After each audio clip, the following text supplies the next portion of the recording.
One of the biggest dams in the whole of Europe was grounded last month. Both the Russia and Ukraine is denying the responsibility, but according to war analysts this action would be having far more implications on the ongoing war, even more than the recent Wagner uprisings in Moscow. The Kakhovka Dam in the southern Ukraine was constructed during the 1950s by the Soviets, with the aim of power generation and drinking water supplies to major regions of Ukraine. In its golden days it was one of the largest standing dams in Europe, which generated 357 megawatts of power. So who would have benefited the fall of Nova Kakhovka?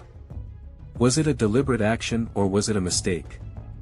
Please consider subscribing my channel if you find this video interesting. The spring is almost over in the Ukrainian highlands. The land is more firm and rigid after months of rain and snow. Reports suggest that Ukraine is stepping back hard in the war. But immediately after this comeback, the world heard about the Kakhovka Dam mishap. The incident has not only escalated the ongoing war but also has far-reached effects in the global food supply too. The incident has not only affected Ukraine but also affected Russia, as this has adverse effect on the Crimean peninsula. So who is actually behind the dam mishap? It's almost a mystery, just like the Nordic pipeline bombings of last year.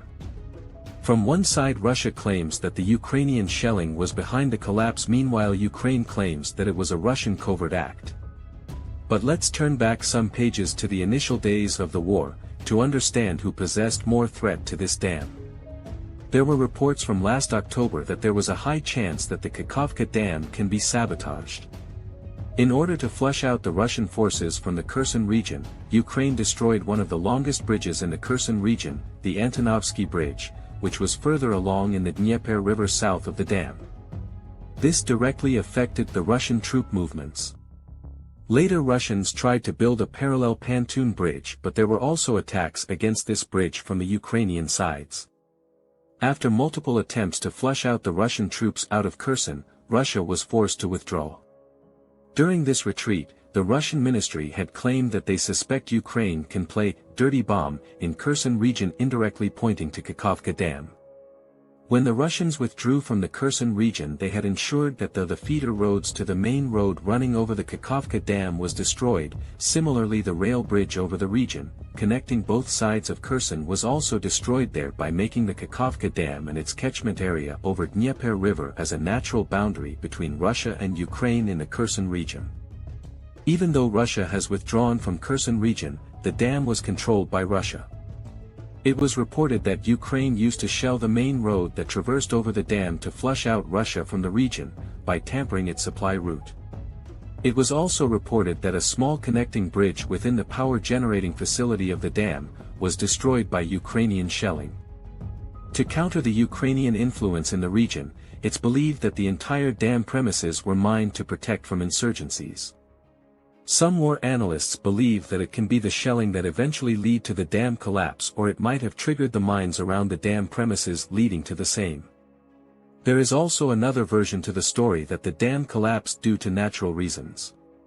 Due to the continuous rains in the month of May, the dam was in its full capacity, and due to the lack of maintenance and the damages from continuous shelling, the dam might have collapsed. The dam being a gravity dam, water overflow in this kind of dams can lead to strength depletion. All these factors may have factored in the collapse of dam. It was also reported that the collapse of the dam had led to minor tremors in Ukraine at the scale of 1.2 in the Richter scale. Now let's see who was affected the most. In a naked-eye analysis, the mishap has actually affected more in the low-lying southern Russian-controlled territories. It even affected the 7th Air Assault Division and 22nd Army Corpses of Russia. According to the Institute of the Study of War, this collapse had adverse effects on the Russian setup along Kherson region, which was built over during the last few months. Another grave effect on the mishap is that the mines which were spread across the dam premises are believed to be washed down to the Russian territories in the south, and this is creating challenges in the flood relief activities in the south.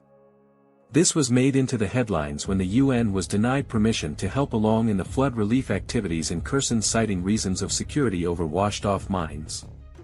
The mud and debris from the collapse is now settled in the mouth of Dnieper River. This presents little chances that the Ukrainian forces can cross over the muddy lands as of now, giving Russia an upper hand in the region. As per the recent reports, the entire catchment area is almost dried up, causing small islands to show up in the region. Ukraine is planning to use amphibian strike teams to cross over into the other side and give lightning surprises to Russian forces. As we know, because of the catchment area, which thrived as a natural boundary between the shores, was not heavily guarded in comparison with other fronts. This makes these spots vulnerable targets for the Ukrainian forces. It's believed that in the coming months, Russia will be more focused on guarding these spots around the original catchment area, whereas Ukraine will be aiming to take back regions of Zaporizhzhia. Ukraine is also looking into recapturing the Zaporizhzhia nuclear power plant, which was taken over by Russia in the initial days of war. In last February, Vladimir Putin has made capturing Kakhovka Dam at most priority to its troops. This was extremely important for the Crimean peninsula and the Russian actions in there. The Crimean Canal running from the dam's catchment area is the lifeline of the peninsula. This alone contributed 85% of drinking water supply to the peninsula. Apart from this, the canal also served the source of life for almost 2 lakh hectares of agricultural land in the area. After annexation of the Crimean peninsula, Ukraine immediately suspended the water supply to the Crimean Canal. Russia tried all sorts of diplomatic channels to restore the supply but effectively failed. Russia even raised this concern in the UN and asked to solve the issue as per the Geneva Convention protocols. Later, immediately after the so-called special military action of Russia, the canal was freed and water supply was restored. On the second day of the military action, Russia agreed to meet for peace talks in Belarus, but the US and the EU imposed sanctions on Russia thereafter, intensing the war. With the collapse of dam, the Crimean Canal system is compromised, which do not pose any threats immediately to the region, but in the coming years this can affect the water supply system in the area.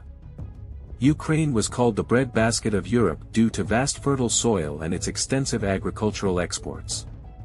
But the war has changed this, and the export output from Ukraine is substantially affected. The dam collapse alone is estimated to affect 5 lakh hectares of Ukraine farmlands, and this is certainly going to disrupt the farm lines. Speaking of exports, the African nations are the worst hit, and the nations has expressed concerns regarding the food supply disruption. There is another serious issue arising out of the dam collapse, which is the safety concerns over the Zaporizhzhia nuclear power plant, which is right on the banks of the catchment area. The spot was ideally chosen for the plant because of its access to the fresh water source. The power plant was seized within the first 10 days of the war by Russia. But later Ukraine denied supplying electricity to the plant, which is currently in the cold shutdown mode.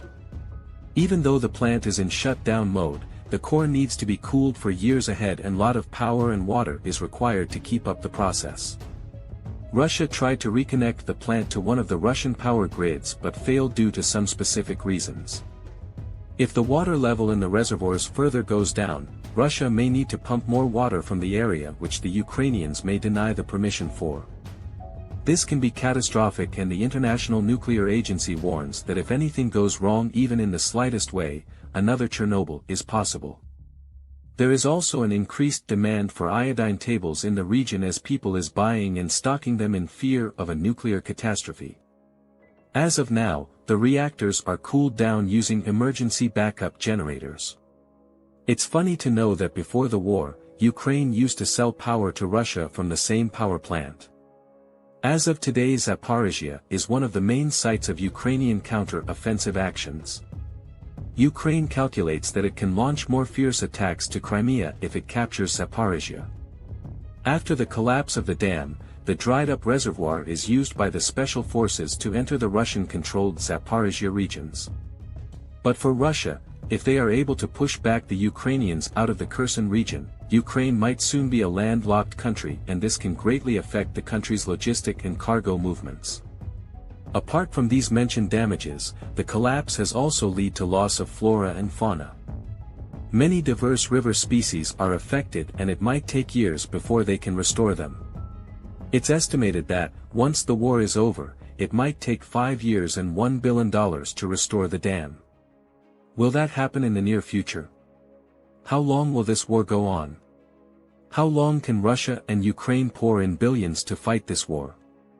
As of now, there are no clear indications to any of these questions. Hope you have liked this analysis, and please consider liking this video and subscribing.